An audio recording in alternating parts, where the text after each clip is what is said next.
Le 16 août 2003, à Old Trafford, Sir Alex Ferguson et United partent à la conquête d'un nouveau titre en Premier League, quelques semaines après avoir remporté l'édition précédente. Ryan Giggs, Van Nistelrooy, Scholes et le capitaine Roy Keane sont toujours là pour accompagner cet objectif. Comme chaque début de saison, les supporters attendent de voir les recrues sur le terrain, mais seul le gardien américain Tim Howard est aligné d'entrée par le manager écossais. Les fans des Red Devils ont une idée en tête. Ils sont venus pour voir un autre joueur fouler pour la première fois l'un des stades les plus mythiques de la discipline, le Théâtre des Rêves. Alors en deuxième mi-temps, à la 61e minute, Sir Alex appelle le jeune numéro 7 du banc des remplaçants, tout juste acheté au Sporting Portugal contre 15 millions d'euros. Un jeune portugais de 18 ans, pas vraiment impressionné par l'excitation du public et la pression d'un transfert, qui va pas attendre très longtemps avant de se mettre en action. Son numéro, le 7, celui de Best, cantonna Beckham, son nom, Cristiano Ronaldo.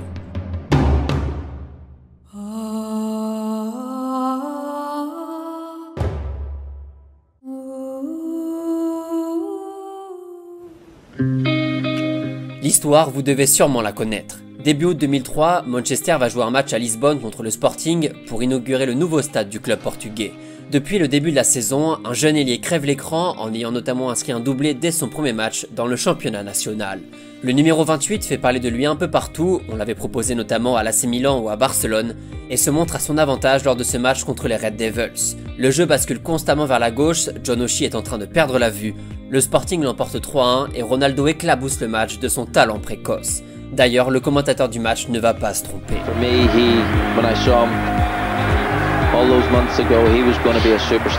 Le constat est simple et ce sont les joueurs de Manchester qui le disent. Paul Scholes et Rio Ferdinand sont persuadés, ce joueur a du potentiel, il faut absolument le ramener à Manchester. Contre une somme d'environ 15 millions d'euros, le jeune ailier débarque donc à Old Trafford 6 jours plus tard, Sir Alex l'ayant déjà dans le viseur depuis quelques années maintenant. Havia muitos jogadores com muito talento, o Cristiano tinha algo especial, fazia coisas diferentes, ele nunca estava contente com muito que fazia, ele queria sempre mais. Ronaldo en veut plus, Manchester compte sur lui pour dynamiser l'attaque sur le côté droit. Avec Ryan Giggs de l'autre côté, Van Nistelrooy et même Diego Forlán devant. Le Portugais a le champ libre sur le côté droit et son jeu spectaculaire réjouit les fans qui s'amassent dans le Théâtre des Rêves pour voir celui du jeune Portugais se réaliser aux yeux du monde. Lors de son premier match contre Bolton justement, Cristiano fait la totale et provoque un penalty juste après son entrée en jeu. Dès ses premières prises de balle, on comprend rapidement le phénomène qui vient de débarquer en Angleterre. He's only had a couple of days training with you, but it's a long time probably since you've seen a debut like that at Old Trafford, isn't it? Marvellously, but it was unbelievable. I think he's only a boy, you know, and we've got to be careful with this. He's a young lad, he's going to the full squad in Portugal. I think it's a good thing actually for him to go there. Le numéro 7 historique du club, bien vissé sur le dos, le maillot manche longue, les tip-tops juste au-dessus des Mercurial Vapor édition R9. La panoplie est folle et le jeu dans la continuité de ce qu'il avait montré dans la capitale portugaise.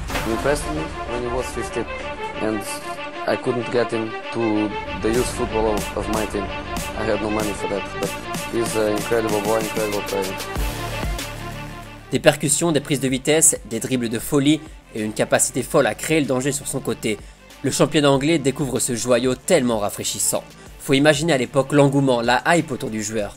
L'attente et la pression pour celui qui, dans un style complètement différent, était censé remplacer David Beckham sur le côté droit. Les supporters des Red Devils voient éclore le prototype du joueur frisson, ce genre de joueur pour qui on va au stade, pour qui on regarde un match de football, ce genre de joueur qui a 18 ans, secoue le plus grand championnat du monde. Tellement rapide dans l'exécution de ses dribbles et de ses passes, la marge de progression du Portugais paraît immense, et il réalise une superbe saison dans un rôle hybride à droite, à gauche ou en soutien du numéro 9. Il marque 6 buts sur toute la saison, dont un précieux de la tête en finale de la FA Cup contre Millwall, la confiance sur le terrain, mais la timidité encore, avec un micro pointé devant son visage. Yeah, he is confident. He's yeah, you won the match, big price tag. He's only 18 years of age, and to come, you know, to a foreign country and adapt the way he has, he's been incredible and he's a very good player. Quelques semaines après cette finale, Cristiano est sélectionné pour l'Euro 2004 avec le Portugal, compétition que le pays dispute à domicile. Le joueur de Manchester n'est pas titulaire d'entrée dans une équipe composée majoritairement de joueurs de l'épopée Porto 2004, avec Paoletta et Figo devant. Bon, dès le premier match, Cristiano rentre et marque de la tête son premier but en sélection, malgré une défaite contre une surprenante équipe de Grèce et un penalty concédé par le numéro 17. Aligné ensuite sur le côté droit par Luis Felipe Scolari, Ronaldo doit enflammer les défenses et amener le Portugal jusqu'à sa première victoire dans une compétition majeure. And became the 6th youngest player in the competition's history. As Scolari said that he's a good kid, But someone must have told him he's the best in the world. Cristiano fait du Cristiano, du 1 contre 1, du dribble, du show tout le temps. Une bonne leçon prise contre Ashley Cole en quart, mais un but en demi-finale contre les Pays-Bas, qui permet à la Seleção de rejoindre la Grèce pour aller chercher le titre.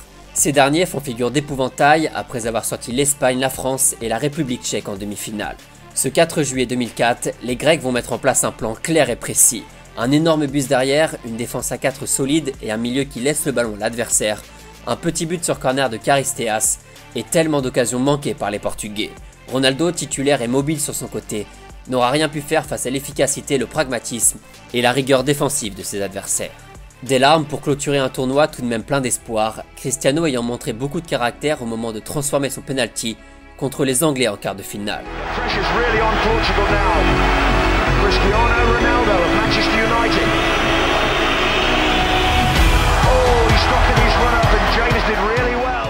Après des semi-vacances à Athènes justement pour les JO 2004, Ronaldo est de retour à Manchester et va continuer sa progression. Du caractère, Cristiano en a plein les épaules et c'est Arsenal qui va en faire les frais. Ce bon Titi Henry vient embêter le Portugais alors qu'Arsenal mène 2-1 avant la mi-temps. Ronaldo s'énerve et envoie 2 buts coup sur coup avec une petite célébration qu'on osait à peine faire sur FIFA. Un match bien tendu, bien Première Ligue des années 2000.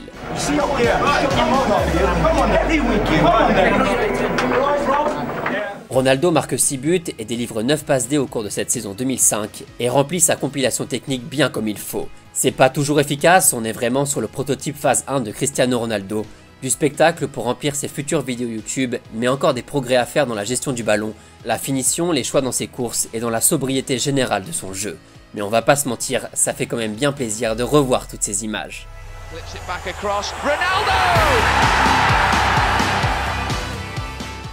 Bon, par contre, malgré l'arrivée de Wayne Rooney au club, le Portugais et Sir Alex connaissent une saison blanche, la première depuis 2002 pour le club.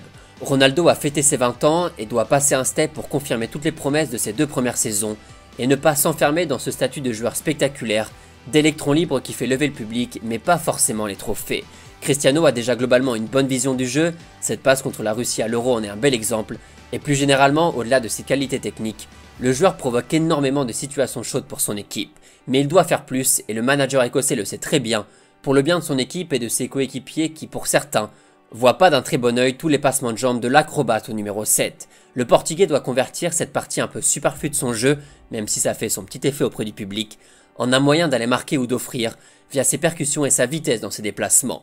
Et ça tombe bien, à l'aube de la saison 2006, Cristiano semble avoir pris quelques leçons d'efficacité et se montre un peu plus tueur devant le but.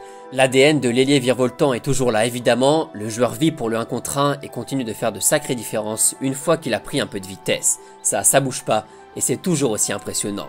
Mais là on voit autre chose, les prémices d'un joueur qui sent le but, qui se place mieux, qui anticipe plus facilement les déviations et les centres et qui prend ses responsabilités quand on lui demande. His body shape was different and we just thought that's an athletic physique for the British game. Ronaldo a poussé de la fonte, c'est clair, mais a surtout renforcé son jeu offensif. Toujours en préservant ce côté bien spectaculaire.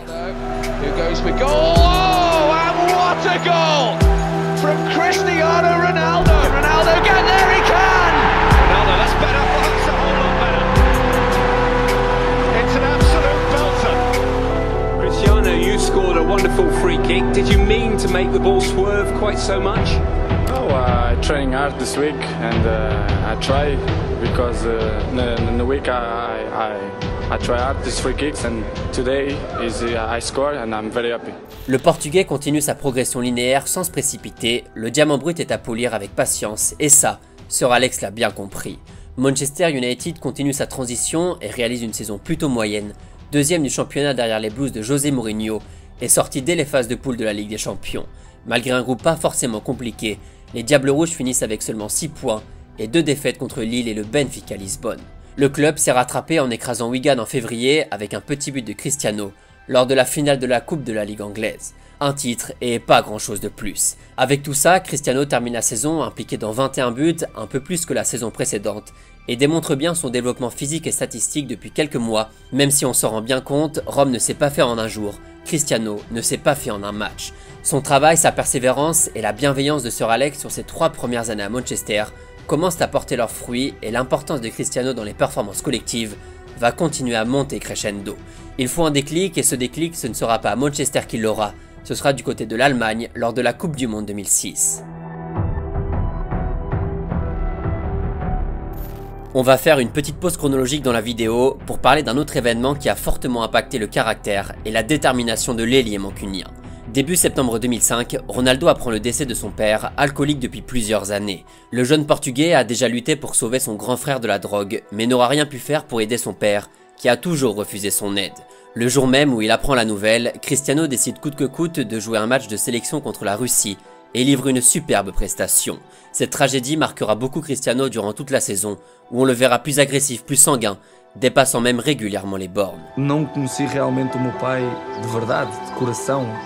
Isso é que eu fico mais frustrado, é ele não poder ver todos os meus êxitos como jogador, comme pessoa, comme pai também. Cette frustration va aussi lui donner cette volonté et cette éthique irréprochable tout au long de sa carrière. Voilà, fin de cette petite aparté qui est essentielle pour comprendre l'histoire de Cristiano Ronaldo.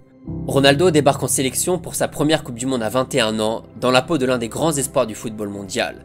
Le capitaine de la Seleção est sur la fin, Cristiano doit récupérer le flambeau de la plus belle des façons. La compo est sensiblement la même qu'en 2004, sauf que Ronaldo joue de l'autre côté sur l'aile gauche, Luis Figo occupant sa position historique sur le côté droit. Dans son style habituel, Ronaldo percute, crée le danger avec ses dribbles et marque son premier but sur penalty contre l'Iran en phase de poule. On sent bien l'évolution dans la maturité et le style par rapport à l'Euro 2004. Le jeune originaire de Madère a grandi et la suite de la compétition va prouver cette théorie. Bon, pas en huitième, le Portugal et Ronaldo se font secouer salement par les Pays-Bas. Un des matchs les plus violents de l'histoire de la compétition que Cristiano finira sur le banc après seulement 34 minutes et une semelle bien appuyée sur la cuisse. Maniche s'occupe d'envoyer le Portugal en huitième avec un but en première mi-temps. Vivement la suite, les tacles à la cheville, c'est pas très marrant. La suite aura un goût bien particulier pour Cristiano qui retrouve l'Angleterre et une grande partie de ses coéquipiers aux rivaux en première ligue. Premier point, le Portugais est plutôt en jambes et se crée plusieurs occasions pas forcément très tranchantes, mais qui ont le mérite de déstabiliser une défense anglaise bien en place. Deuxième point, la rencontre n'est pas des plus passionnantes, mais elle va basculer à la 61e minute. Wayne Rooney dans un duel détruit les parties génitales de Ricardo Carvalho qui s'écroule sur le terrain. Ronaldo fonce vers l'arbitre pour lui demander de sortir le carton rouge. Say, referee, it's foul, but I don't say red card because Rooney it's my friend. Son coéquipier en club s'en prend à lui, le numéro 9 anglais est exclu, et Cristiano, fier de lui, lâche un petit clin d'œil vers le banc portugais. Ce geste, plus le pénalty de la victoire qui envoie son pays en demi-finale, le numéro 17 a pris du vice et devient l'ennemi public numéro 1 en Angleterre.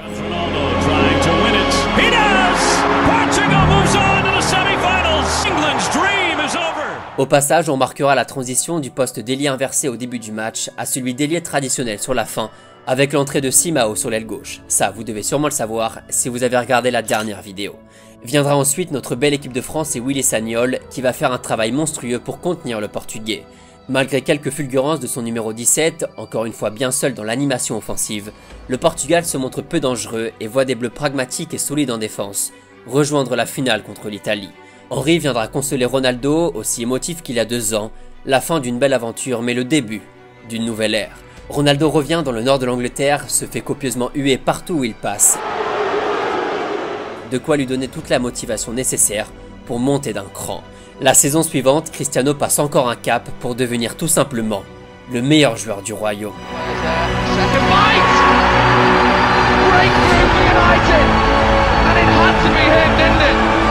Here he comes.